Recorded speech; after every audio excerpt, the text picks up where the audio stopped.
This is Tony, Dungeon Master of D&D Raw. And before we begin, I just want to say, if you enjoy D&D Raw, we would love it if you would support us on Patreon to hear new exclusive content and updates before anyone else. By contributing as little as $1 per month, patrons enable us to dedicate more time to creating episodes. Our higher level patrons get access to DM's notes, outtakes from our episodes, the chance to add an item or NPC to a D&D Raw episode, and even to join our monthly patron game. We wanted to thank all of our adventure tier and above patrons for their support this month. So thank you Jeremy Kleinhans, a Linux fan, and Dark Queasy, and a very special thanks to our producer tier patron Roy for serving as a producer on this episode. To find out more about how you can join this list of outstanding people, go to patreon.com/DNDRaw. If you're not able to support D&D Raw on Patreon, we would love it if you leave us a review on iTunes or wherever you listen to podcasts. Please stay tuned to the end of our episode, where we'll be showing a promo for a group of New Zealand gamers who run a show called Fate of Ison. Also, don't forget to check back with us next week for Rumble Squad Episode 11. But in the meantime, here is Serviceable Plots Episode 11. We'll workshop analogy in the morning. With me today are the following players. Hi, I'm Bethany, and I'll be playing Belinda Walsingham, the half-elf awakened mystic. Hi, I'm Adam, and I will be playing Akiva Khonshu, the Shadar Kai Hexblade Warlock. Hi, I'm Mike, and I'll be playing Scriv Waitcliff, the human mastermind rogue. Hi, I'm Giuseppe, and I'll be playing Valen Blackwater, an Azamar monk paladin.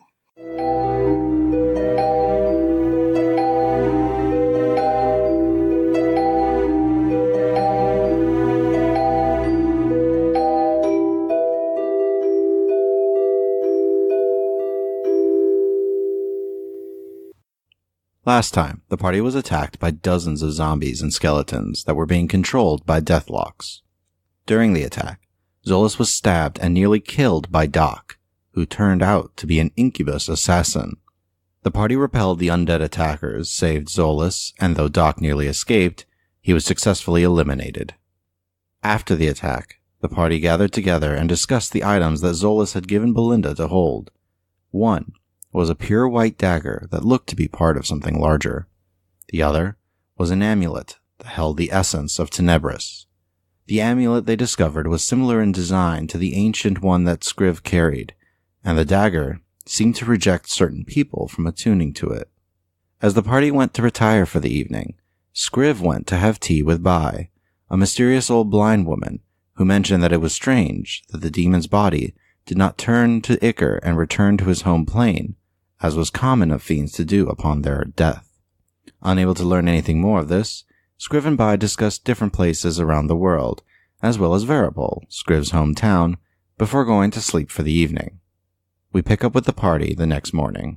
So, first thing, to jump back a little bit, Zoulless had given over this white dagger that had writing on it that was in Celestial, which you translated to Life's Blade, and he was unable to attune to it.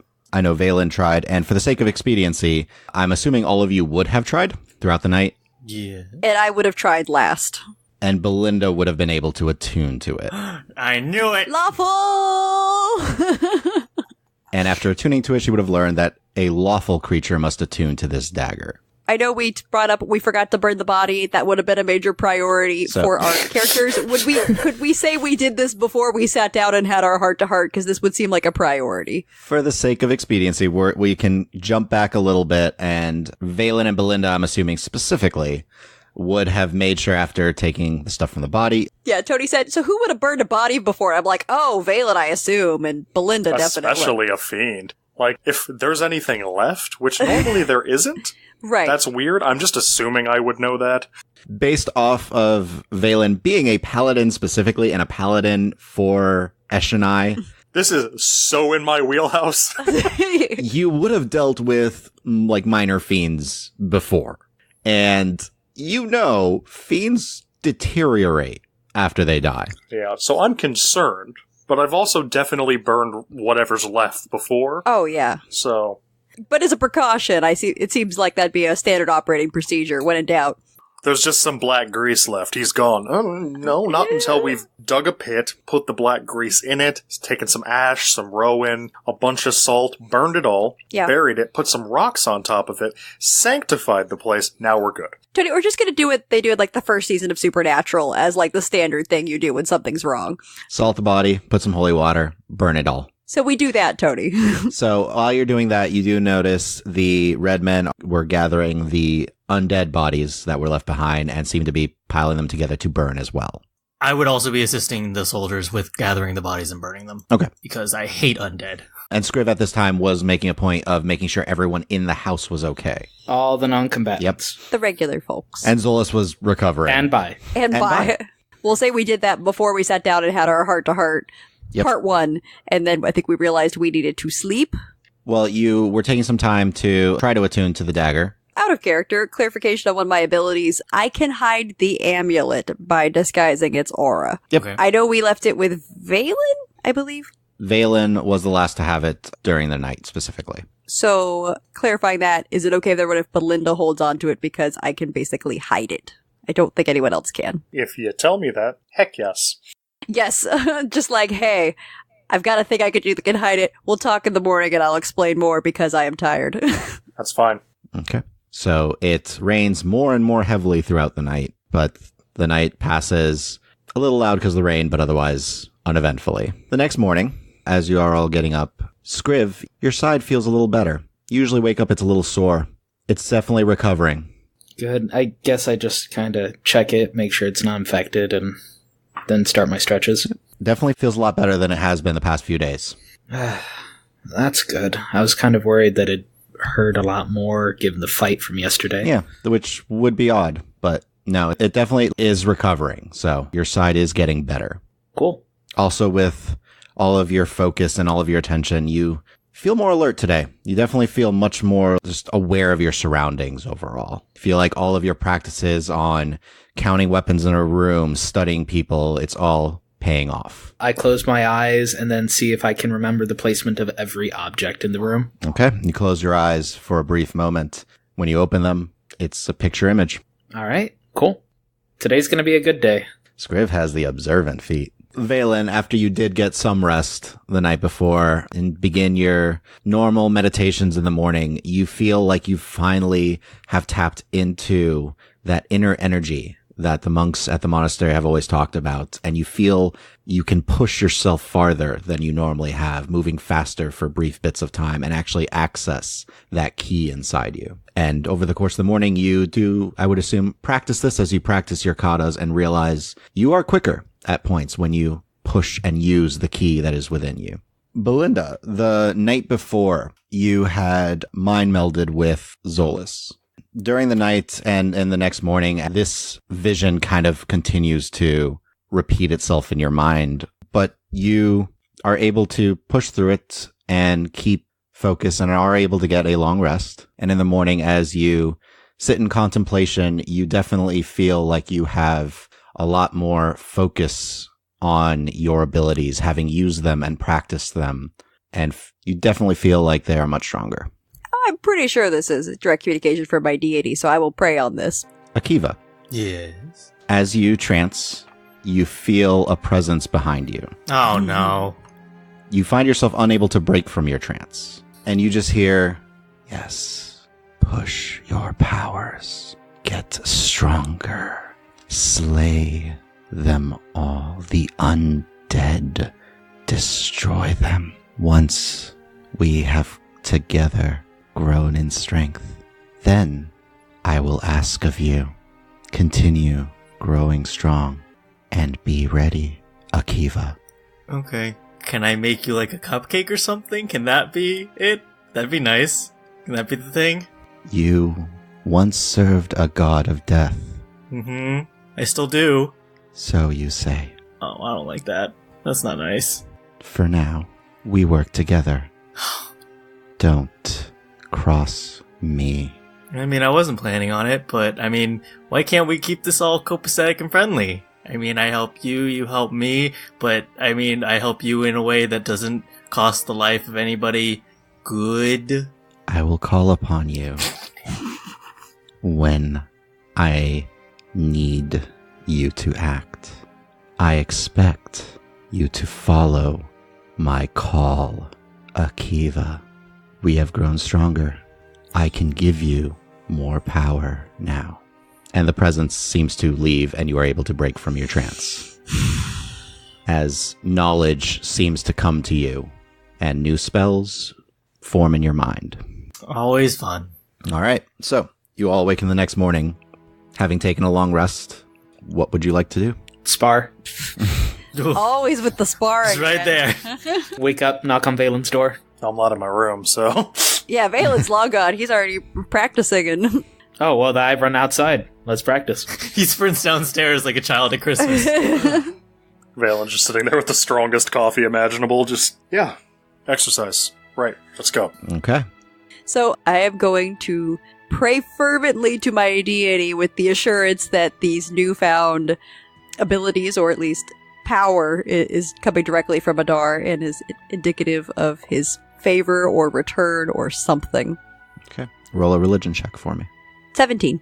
While there's no press like the night before, you feel confident that this is from Adar. This is continued blessings from him. Whatever has happened to him, it seems like he might have left you with this. But it doesn't feel like communication. I just feel reassured? Yes. Okay, so I don't feel like Adar has responded directly. There's no feeling of guidance this time like there was last. Okay. In that case, I will, I guess, kind of continue my contemplation, ponder what has transpired, what I should do next, and then head downstairs for breakfast. Assuming that everyone else is downstairs sparring. Yes. Actually, Akiva, what would you be doing? Because I know you would want to keep watch for the last 4 hours, unlike what you normally would be doing. So I'm assuming either you're awake or you decide to go back to bed for some reason? Nah, I'd be awake. Okay. Because of that super fun chat. So everyone is awake. On the table, you see some soft cheeses, some breads, what looks like a hash, kind of all set out on the table. Captain Gavin is at the table with one of the red men. Okay, well, Akiva and I can join him for breakfast, and I guess we'll just sort of shoot the breeze about, crazy about those undead, huh? Man, you guys were awesome. Good job. Whatever it is people say. They both look utterly exhausted. Yeah, But I will be keeping an eye on Akiva to make sure he doesn't start oversharing something. No, but I'll kind of give you a look like, oh, I have stuff to tell you. Yeah, like, well, I'm sure Valen and Scriv will be joining us shortly after their morning routine, but it's nice to have some new company for breakfast. Thank you, Captain, for joining us. Thank you for all of your help last night. Oh, sorry, Tony. Is Zoulless with us? Zoulless is asleep last you checked on him. So he would have slept in later, but he would eventually wake up and come downstairs. Okay, gotcha. Just want to make sure we didn't, forget about him and he's gone No. tonight. All right, so can we just sort of chit-chat with them, and then I think they were planning to leave. They were on the road. Yeah, so by the time about Scriv and Valen come in and Zoulless is downstairs, the rest of the red men kind of just grab some food really quickly, and they start to gear up and head up to their rooms, and it won't be long before they're heading out. Okay, so we're all at breakfast? So there's 5 of you seated at breakfast, having some food. Muriel had just refilled some of your drinks, and after looking at the table, seeing there was plenty of food right now, she says, well, let me know if there's anything else, and walks out. Thank you. So how is everyone? Good. Yeah. Had another fun conversation with ambiguously evil guy. I thought you were calling him Umbra. Yeah. I don't feel like calling him Umbra right now. I don't know, I think it gives your entire situation a bit of gravity, dignity, even. What happened? Here, instead of me trying to regale you with this, do you mind if I just share it with you? Sure, I'll do my Telephone. I'll do my mind meld so I can view the memory of the conversation. Tony, give her the memory of the conversation. Just as it is. Everyone's really adapting to the fact that you can do that really well. Super useful. I think if we could just agree on a hand signal to open a line of communication. So, what if we tug on our right ear? That's particularly obvious. We could, tap on a table 3 times with, 2 fingers or something. Can I use my expertise in Thieves' Cant to come up with a subtle hand gesture that we can all use? Yeah, since you are proficient in Thieves' Cant, you can easily come up with something that the party would recognize. All right. So, Belinda, you don't see anything, but you hear everything that Akiva heard. Okay. So I'll say, appears that Umbra is intending to extract some sort of act of service from Akiva at some point in the future, and he anticipates obedience, and in return, he is pointing out the success of their mutual endeavor to achieve power. I just wanted to give him a cupcake or something. Evidently that doesn't fly. I don't think that's the sort of thing he would feed on. Belinda, it's particularly creepy, the memory, as it feels like in the memory he is right by your ear. Again. Okay. I mean, you don't see anything. It just feels... And Akiva, you felt the same sensation, like he was right behind you, but Belinda, it feels like he is right by your ear. Like whispering directly into my ear? Yeah. So I will share that with the group and say, I honestly don't know what we can do right now. I guess it seems like, Akiva, that your power comes with a price, and we just don't know what that is yet. It's okay. It's something I brought on, and I'm sorry to everyone. Well, I would say that you'll have help when that time comes, but I'm not at all unconvinced that Umbra doesn't plan on you having help, and now I feel a little bit like we're all kind of caught in it. Still, it's fine. It's kept you alive, and you've helped keep us alive. Besides, anyone that wants you to go out and murder a bunch of undead isn't entirely terrible. Yeah, that's honestly not the worst thing. And by the way, Akiva, how are you doing? You too, Zoulless. I know you both suffered rather significant injuries yesterday. Actually, can I look at the wound? So, there's, a minor mark from where the wound was. You got some healing and some rest, but the veins around it are blackened against your pale skin. I mean, it looks terrible. I'll be honest. It looks pretty bad. Oh, do you feel okay? No, it's fine. I don't feel bad. It's just I think this is gonna be a lasting, and I guess I will show them the black veins. It's around his ribs. Okay. Nope, take the shirt off. Okay, thank you. This is so what I asked for. More apologies specifically to you, Zoulless. I do believe I burned you a little in the fighting. I'm alive, and that's honestly not what I expected last night. So you seem so confident that your death was ordained. I mean, you saw what I did. Yeah, it's true. It did not seem totally clear what was going to happen, but it does seem like this amulet is crucial to whatever is coming next. My impression is this amulet is the key for them to bring Tenebris into the plane, or to kill him. I'm more of a fan of the second option rather than the former.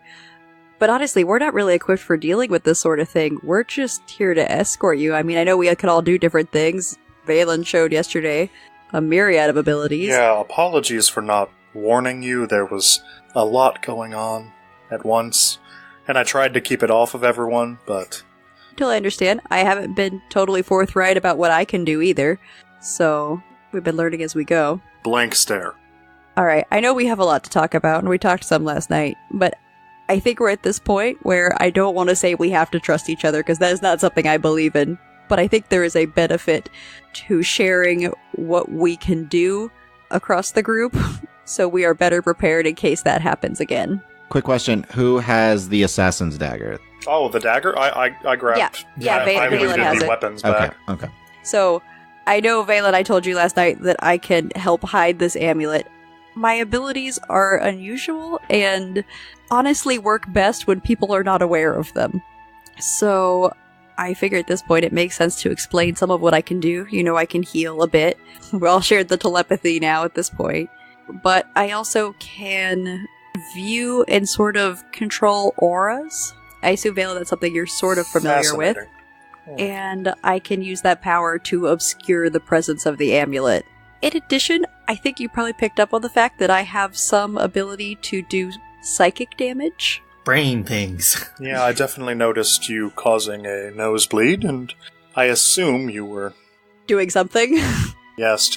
So, my abilities are especially good at allowing me to read people, not with the sort of ability Scriv has that where he's good at studying body language and observing detail, but more at getting inside someone's head to determine who they are and what they can do. So I know I have made some pronouncements about people before, perhaps with Bai last night, and that's not just based on a feeling or intuition, but on a specific ability I have to read someone's vitality, and hers was beyond anything I would ever imagine for an elderly woman. She's just well-traveled, and I didn't detect any sort of animosity or any overt feeling of dread or being hunted. when speaking with her yesterday. I'm not saying she's hostile. I'm saying she's not an old human woman. It's simply impossible. That I'll believe. She's definitely not human, but not disagreeable. So, just a moment then, Belinda. Auras, you said? I'm gonna reach into my bag, pull out the bad dagger.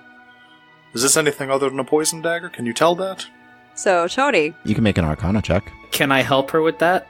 So how are you helping her? I have a book regarding different types of weaponry, so maybe I can point out the differences in how this weapon is forged, and that can have an effect on the shape that the magic took when it was being created and infused. Okay. Scriv, you have the book out, and what's the total?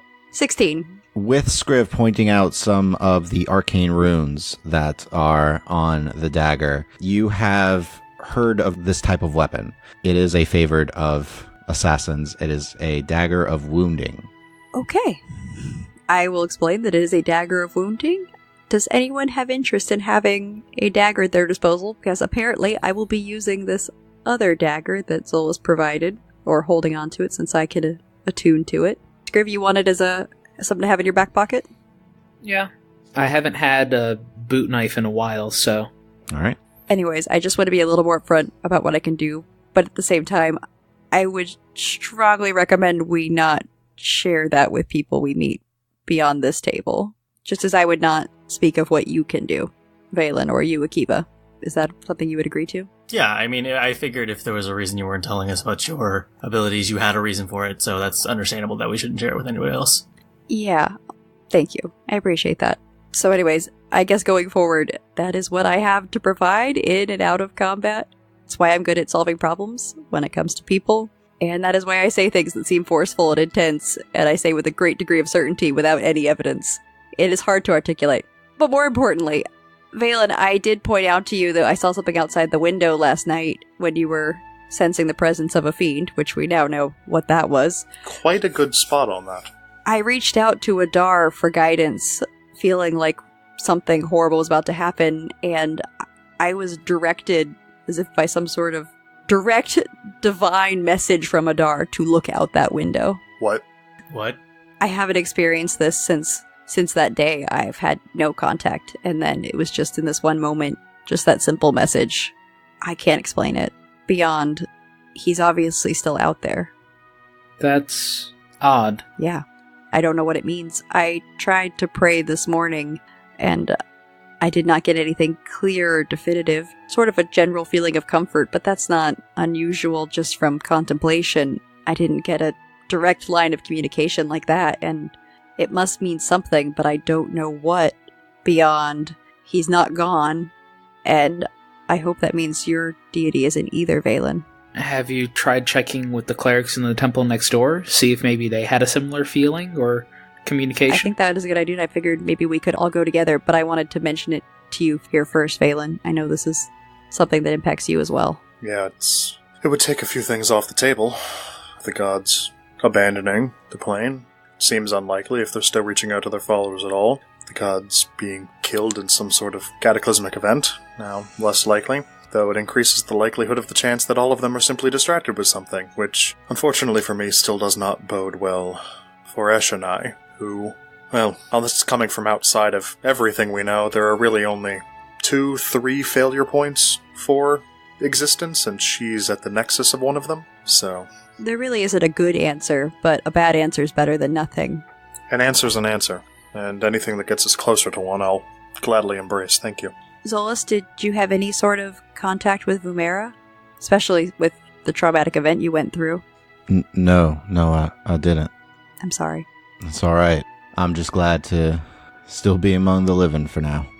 Not for want of trying, by the way. That's for sure. He kind of stretches and you see a slight pained expression as he does and rubs his side where he had gotten stabbed. Still stings a little, but he turns to Valen. I appreciate that quick healing from last night, and turns to you, Belinda, and you as well. Yeah, anything to keep you in the land of the living, that is the job. Counter argument also, as much as we want to save you, we really don't like betrayal. Yeah, it wasn't cool. Hold on. Something was wrong, and it has been bothering me, because there was not that much blood loss on the fiend. I was hitting it, not puncturing him, and he kept flying. And now you're telling me that you can hurt things. But did you get him for me? I might have helped, just finish him off just a little bit. I can tell that you're uncomfortable with hugs and touching in general. Just know that I want to hug you. Oh. And I'm going to not. That is the greatest gesture of friendship I have ever experienced. Thank you. But honestly, it's not something I use readily or often, just when it gets the job done, and there just was no scenario which him escaping was going to end well for us. No. Granted, I'm a little bit concerned about the interest that the other Deathlocks took in us, specifically me. You were very attention-getting as well. Well, hey. Which I appreciate. There is a reason that I put a very public face forward, and then travel elsewise, so the hair will go up, I will put my hood on, I'll sleep most of the day away, and hopefully by the time they regroup and start looking for us all, we'll be in Orenthal. I hope so. I know, Scriv, you did some work to kind of help Zoulless appear a bit less like himself. Perhaps you could use your keen eye to help all of us resemble ourselves a bit less when we get on the road. So, Scriv, what does Zoulless look like now? He looks like a scrivener. I took his fancy leather jacket, made him put it away, gave him some simpler traveling clothes, made sure that there was ink on the edges of his sleeves and his fingertips, gave him a couple of scrolls to carry under his arm, and kind of stick a couple out of his backpack, gave him a pair of stage glasses. I let him keep the hat. I mean, it's a nice hat. It's jaunty, we determined. Well, can it still be jaunty? I don't know. Jaunty is his standard look, right? He's just a jaunty Scriv. I just tilt it at a separate angle than he normally keeps it. Nice. There you go. So instead of slightly tilted, it's actually like flat on his head? Is that what? Okay. Yeah. Okay, good. Solid disguise. but to Zoulless, it's tilted still. And I probably put a couple of pens just in the brim. Quills? Yes. Now, I know you don't have a disguise kit, but since he looks like a scrivener, we can say that you're just sharing some of your stuff with him. So go ahead and just roll a disguise kit check for me. 18. Okay. That does also bring up a good point. Tony, I'm going to pull out a scroll case with some documentation. So we are rapidly approaching the Vremer expansion, which means we're going to be coming across guards and patrols who will want to know our purpose.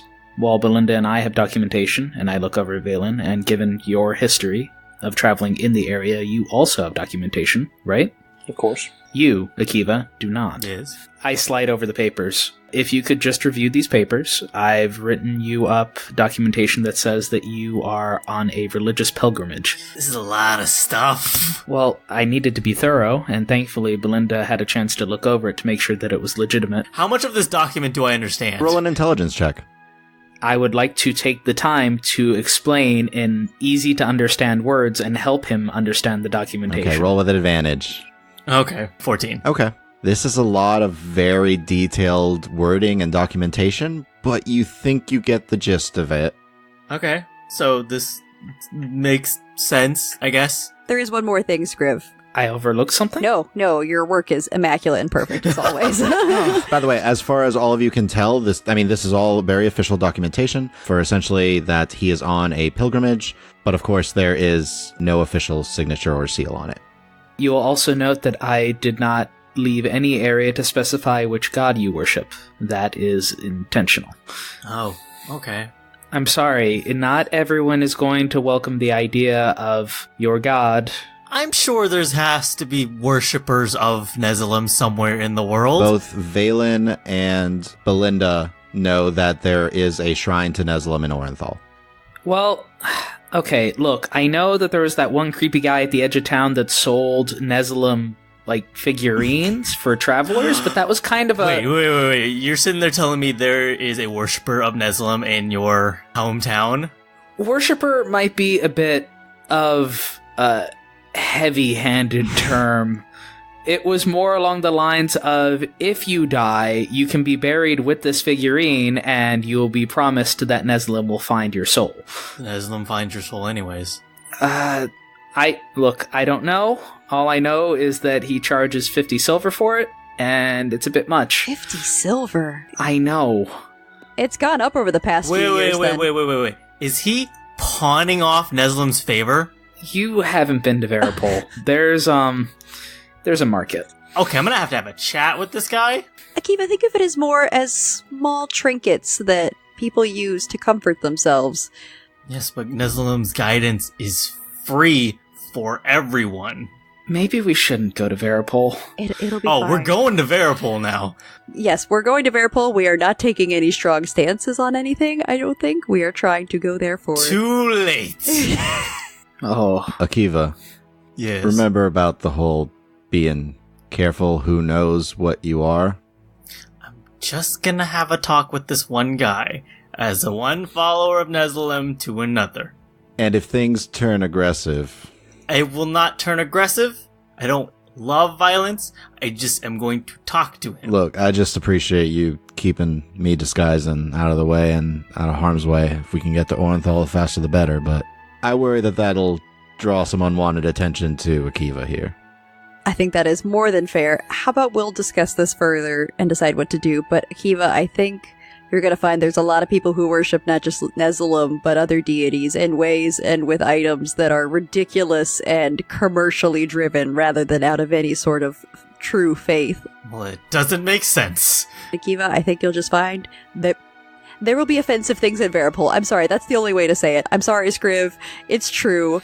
What? I mean... Veripol is a bit kitschy at times, yes, but it's a lovely place. It is largely a lovely place with mostly lovely people, and the rest are just a few outliers. So, Akiva, if there's the one guy who sells these Neslim figures, just consider him an outlier, and don't worry that he is indicative of some larger problem that you need to solve.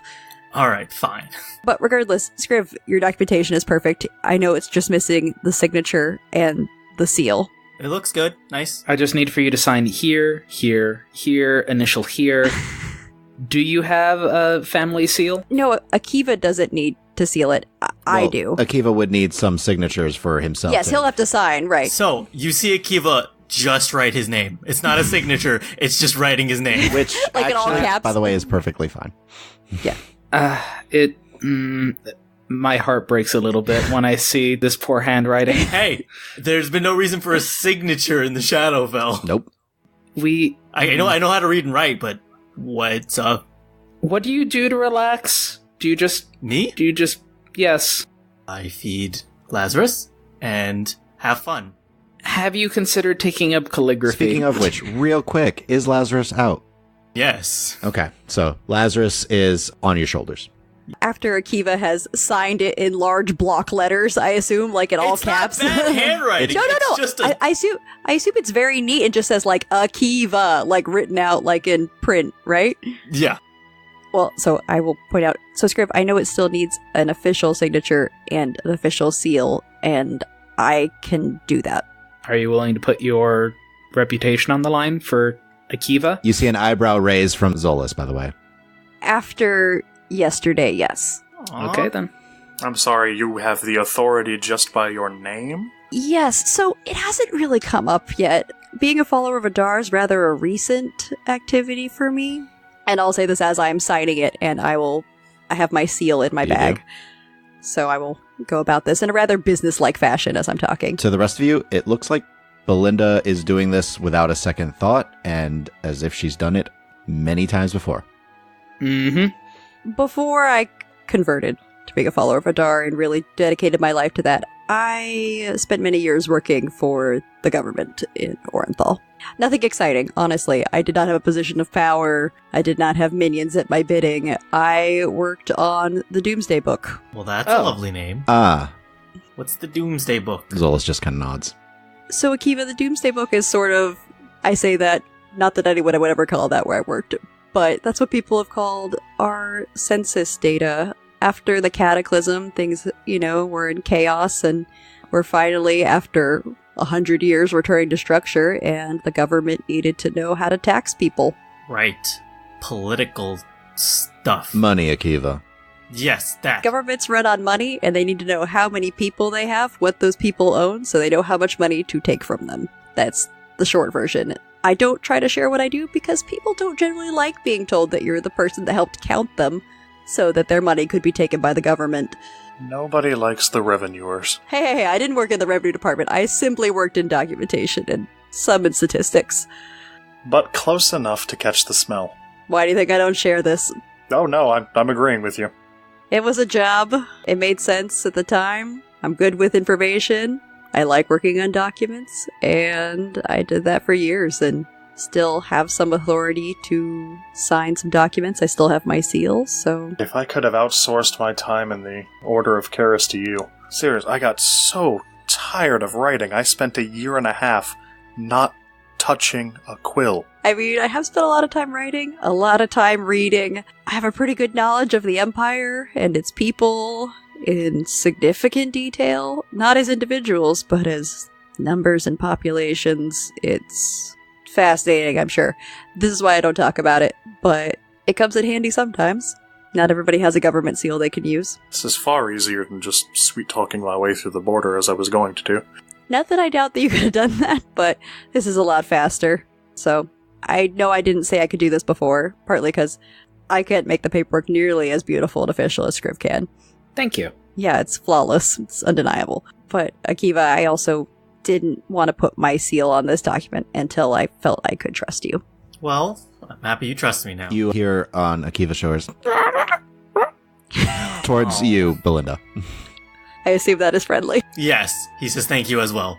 So anyways, I'm sorry. I know this is a lot of information all at once. Not very interesting information, but useful. So the question is, what do we do? I know we plan to go to Veripol because that is where we have a connection who can help us. That is where Scriv is from.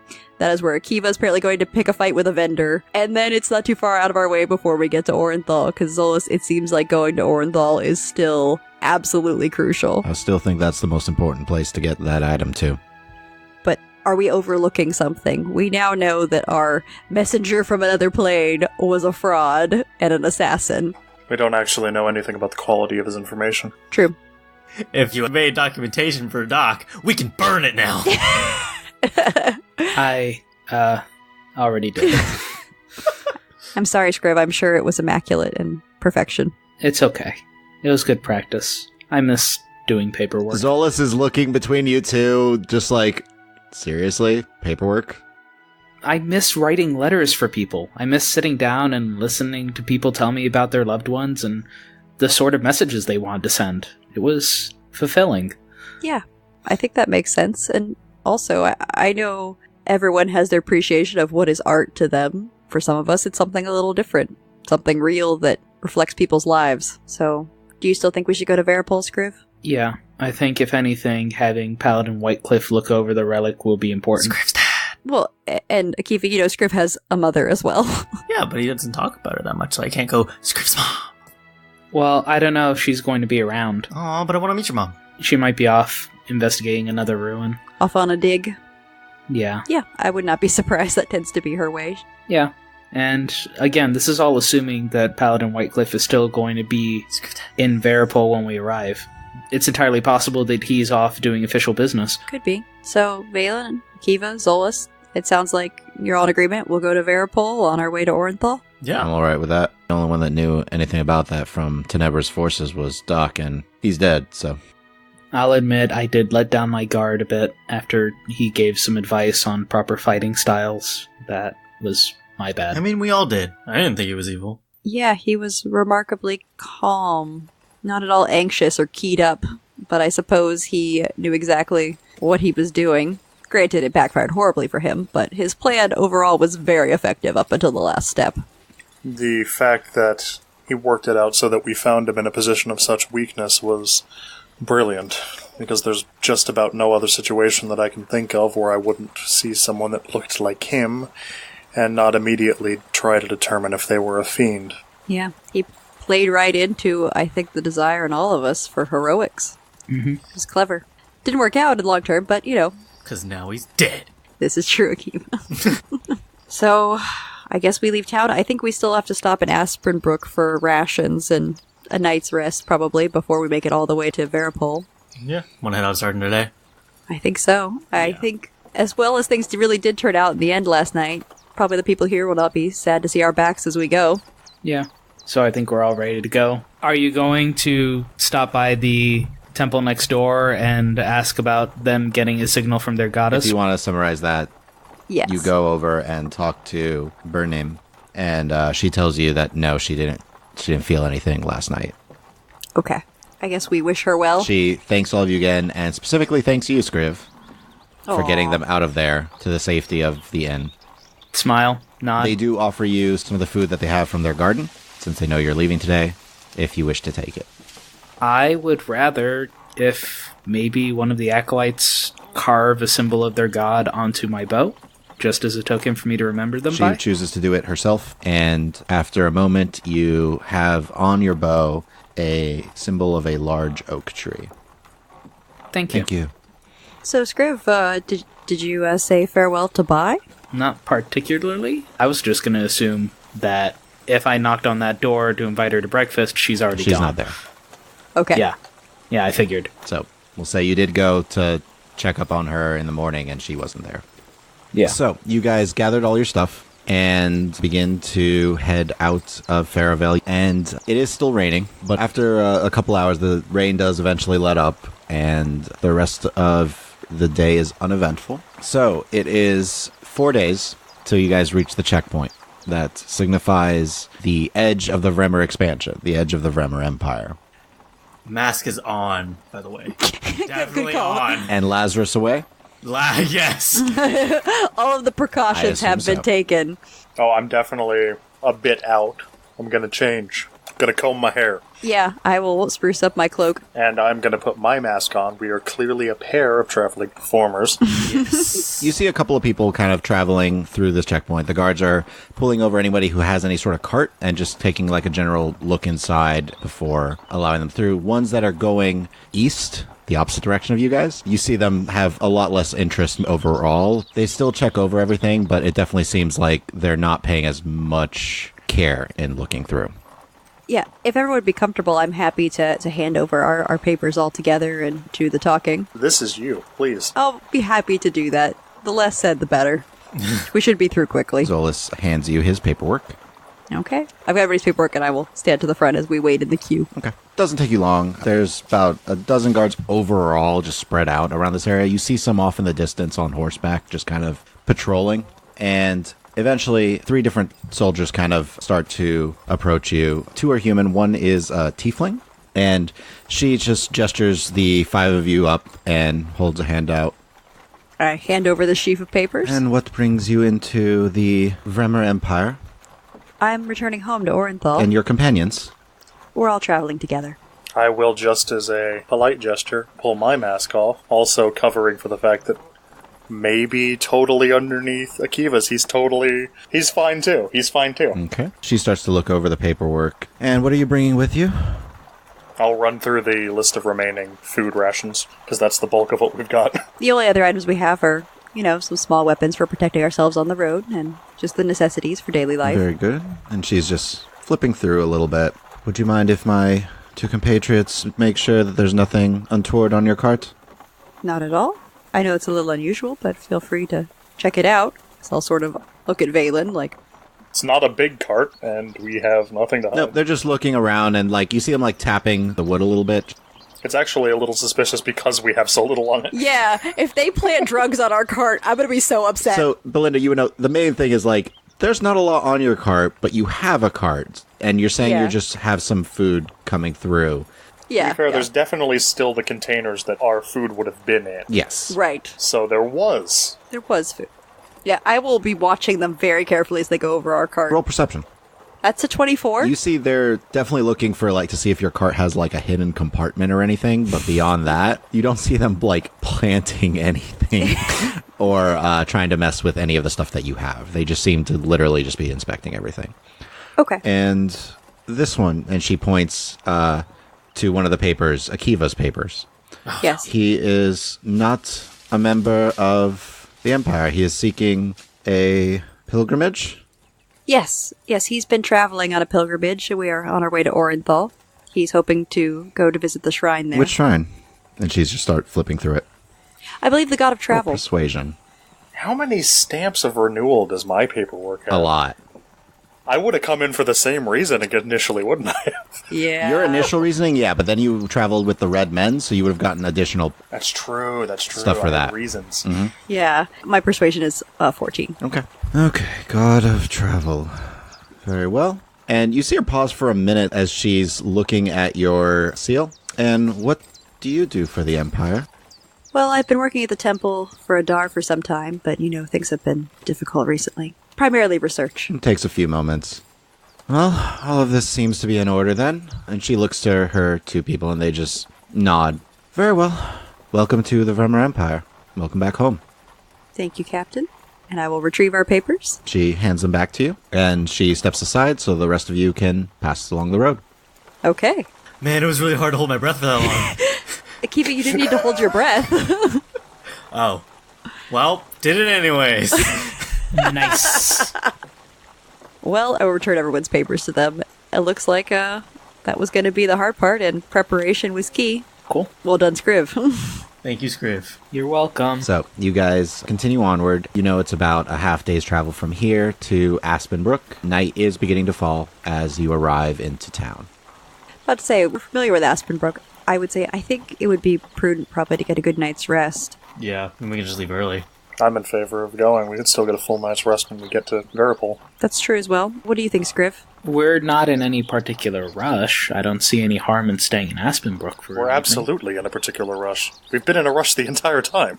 But pulling through the night in the dark where we can be ambushed sort of rush? You will have to leave the main road to get to Veripol from where you're at. We are in the Empire. This is safer than we've been in days. I can produce us some light, and frankly, yes, half a day gained tonight can spiral out to an extra day, 2 days even, in terms of travel.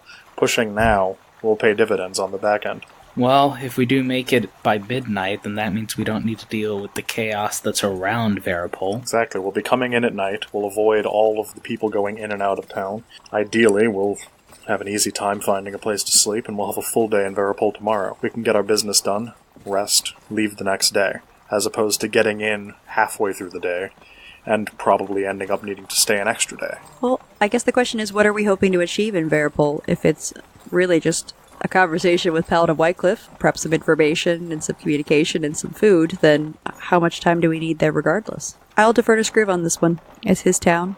He's an expert in all sorts of religious reliquary, and he might be able to point us in the direction of somebody who we can trust in Orenthal. Not that there is anything wrong with the person we're trying to put Zoulless in contact with, but I'd like to have someone to fall back on. We've already had plenty complications as is, and I trust his judgment. He knows a bit about fiends. My final argument against is simply that Aspenbrook is the most obvious place to find us if another attack was going to happen. You would be pushing yourself, so it would require a forced march.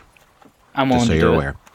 I can save each of you at least one by cycling you onto the cart. Well, if that's what you want to do, Scriv, I'm willing to do it. I'm okay with whatever. All right. That's fine by me. I mean, I've been sleeping better normally than I was on the ship, so...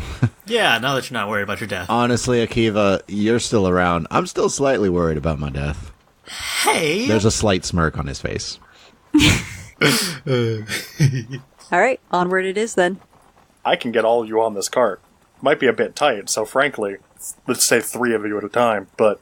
I would like to help on pulling the cart. It'll be good training, and I know that I can work well with Valen. So, you guys are going to use another day's worth of rations, by the way, based off of this trip. So let's see. Scriv is helping pull the cart. So I need Akiva, Belinda, and then I will have Zoulless roll 2 Constitution saving throws. Akiva, what's your first roll? 821. Belinda? 6. Akiva, you're doing all right. The bumpy road's not getting to you so much. Occasionally, in order to relieve Valen and Scriv, you do walk a bit, but you're doing fine. Belinda, you take a point of exhaustion as you're just unable to really, recover. Your muscles are tired and tense. You notice Zoulless also is not doing great. And then can I get the second roll from first you, Akiva? 19. And Belinda? Natural 20, so 20. You're doing all right on the second leg of this journey. You still have that 1 point of exhaustion, but it's not getting any worse. Zoulless seems to be in a similar boat to you, Belinda. For Scriv and Valen, I need both of you to make 4 Constitution saving throws. First one, Valen. 13. Scriv? 12. Valen, Scriv, that first hour, you guys are pushing through. It's a little rough going because you're not on a solid road, but you're getting through it pretty well so far. Second rolls. 8. 17. Valen, you are still pressing on. You're feeling like the burn in your legs, but you're used to walking this distance. This is a normal feeling for you. Scriv, the cart's getting heavier. It's getting tougher to push along, and you're starting to feel it a lot more. You take a point of exhaustion. The third hour... 18. 19. All right. Scriv, you feel like you found your second wind and are able to keep pushing through. Valen, you're just chugging along. You've got this really well. For the fourth and final hour, as you guys are coming around the cleft that marks the edges of your hometown, Scriv, what is the final roll? 13. And Valen? 15. Valen, you are able to press on and you are okay. Scriv, that burning, that intense tiredness in your legs, you start to slow down. You have 2 points of exhaustion. Scriv, get in the cart. I can do it. I can just... No, We're almost I don't there. want you hurting your legs before what could be a big day. Okay. I can shoulder the rest of this. Thank you. Seriously. Yeah. Thank you, guys. Thank you. So, you guys round the corner and Scriv, you see... Home. Would you like to describe it? There's just this large cliff that frames this path that leads down into a darker cavern. We can feel the breeze that's coming from underground, just the smell of dust and dirt. Littering the entryway down into the cavern are a bunch of smaller carts, tents, little ramshackle homes of traders that sell all those goods that we were telling Akiva about before. There are a couple of lights, just the small exchanges that occur later in the evening.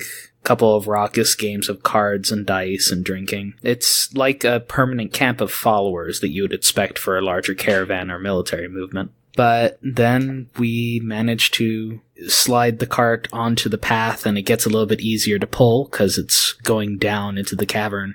It's a bit of a tight fit. There are the roughly hewn stone walls on each side, and you can kind of feel the limestone there. It smells a little bit sulfurous, but that passes in time from the breeze, and after a little bit of that, we come into the larger cavern.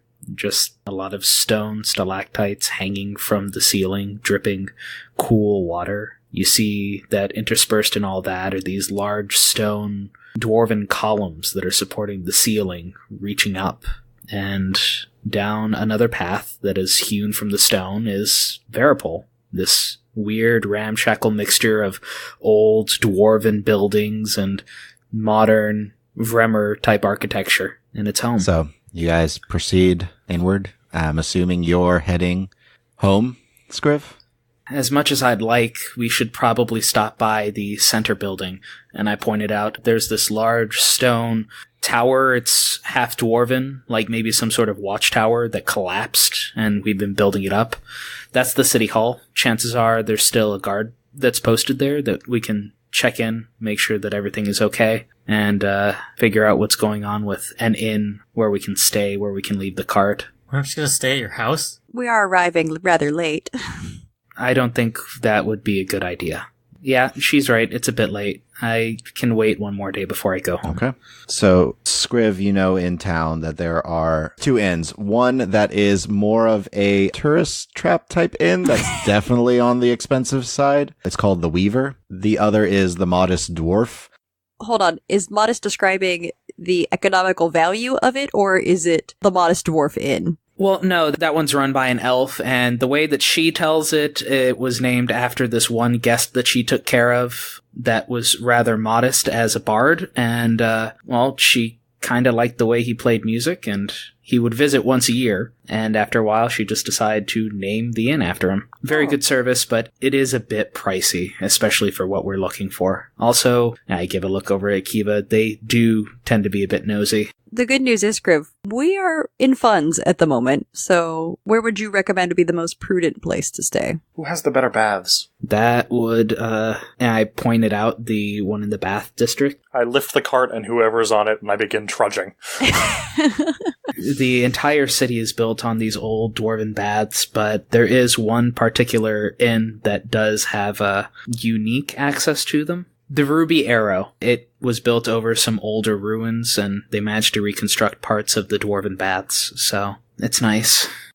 It's a 2-story stone-walled building. It has a slate roof and a tiled mosaic floor. You know it's the Ruby Arrow because they actually have a carved Dwarven mosaic on the outside, and they have some tiles that are enchanted to glow red. So I assume this place is a little on the pricier side, but we have the money. It's been a long journey. Valen, I think you deserve a nice stay. He's already headed that direction. Oh yeah, this is as we go. Yeah, I've made my decision clear. If I remember right, it's next to, Cousin Gary. He's a scholar. He does some Dwarven historical studies. I'm just looking forward to the big beds. They have feather mattresses. Whoa, wait, feather beds? Yeah. I would sleep on hot gravel. More directions. Okay, you're gonna want to take a left here, alright? And then down. Okay, so you see that stone hearth over there? You're gonna take a right, and then you just take that all the way down until you see the building with the animated scroll on the sign. I'm gonna just lay my head down, okay? I'm not feeling so good. So, you arrive at the Ruby Arrow. Walk in, see the tiled mosaic floor. You hear the babbling of some running water as you walk into a very elegant entrance hall. Scriv, who runs this of the cousins? Joanne Silverbloom. All right. They're the Silverbloom clan, so while they are cousins, they still share the same name. You see a halfling woman. 2 rooms, please. 2 rooms. She's kind of rubbing her eyes a little bit. Doubles, ideally. If they're not available, we'll need 4, but we'd prefer doubles. Yes, of course. And she's pulls out a small book and starts flipping through. Yes, that'll be fine. And would you be taking part in our baths as well?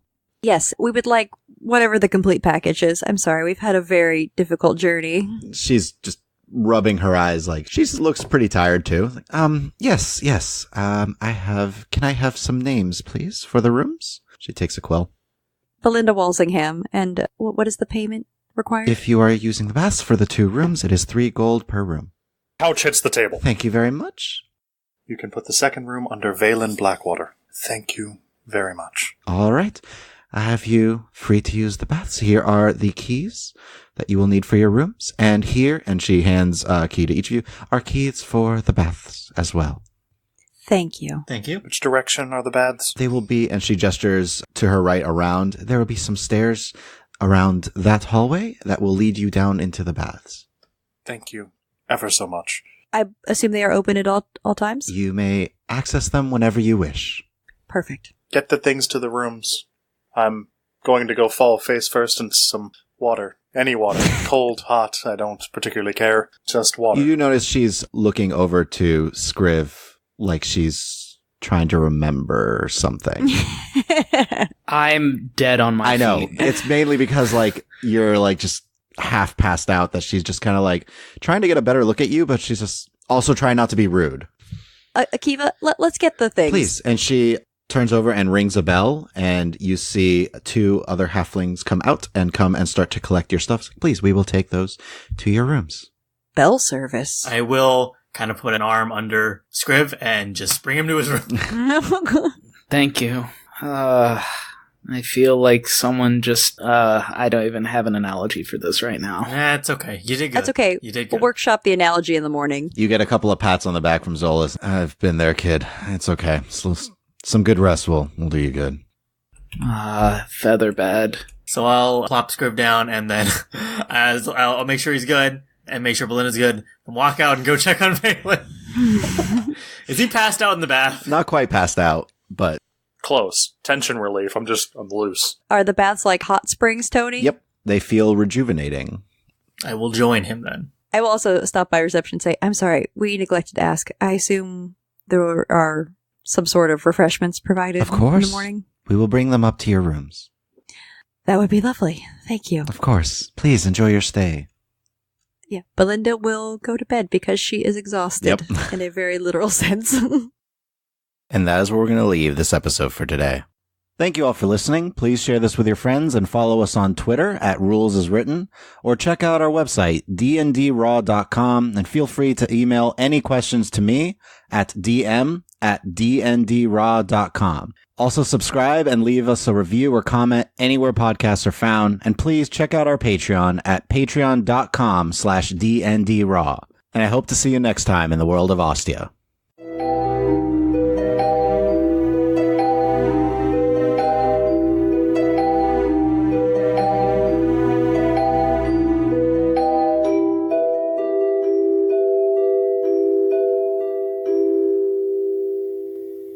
And now, here's the promo for The Fate of Ison. Hey nerd, do you like Dungeons & Dragons? Of course you do. Do you like people with New Zealand accents? Of course you do again. Well, what if we told you there was a podcast that did both of those things in equal measure? Guess what? Here is. Wake up, bucko. It's called The Fate of Ison. And it's your new favourite tabletop role-playing podcast. Except for the one you're obviously already listening to, which is awesome, by the way. I'm Brad, the DM or Dungeon Master, and here's the Apple Squadeth, the heroes of our tale. Hello, I'm Ben Full. I'm a barbarian blood hunter. I'm a blood, death, mutilation, mayhem, chaos, friendship, and a nice sharp cheddar. Played by Oliver Scripps. Hi, I'm Jules, and I play Marley Craft, a saxophone-playing half-elf bard who is looking for her family while saving the world of Ison. Hi, I'm Trestlespoon. I'm a rogue gnome. I like nice walks and cool evenings in the autumn and spending time killing things, which seems a bit out of character, but it is who I am. I'm played by a human. I'm played by Josh Kingsford. Together, we roll dice, laugh a lot, and tell a surprisingly compelling tale about a plucky group of weirdos. Hey, who are you calling a weirdo? Who gets swept up in a quest to quote-unquote save the world of Ison.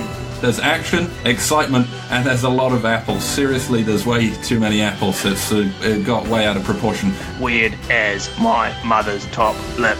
Join us on iTunes, Stitcher, Spotify, or wherever else you get your podcast action. The Fate of Ison, new episodes every Sunday. Get with it. See you there. That'll do.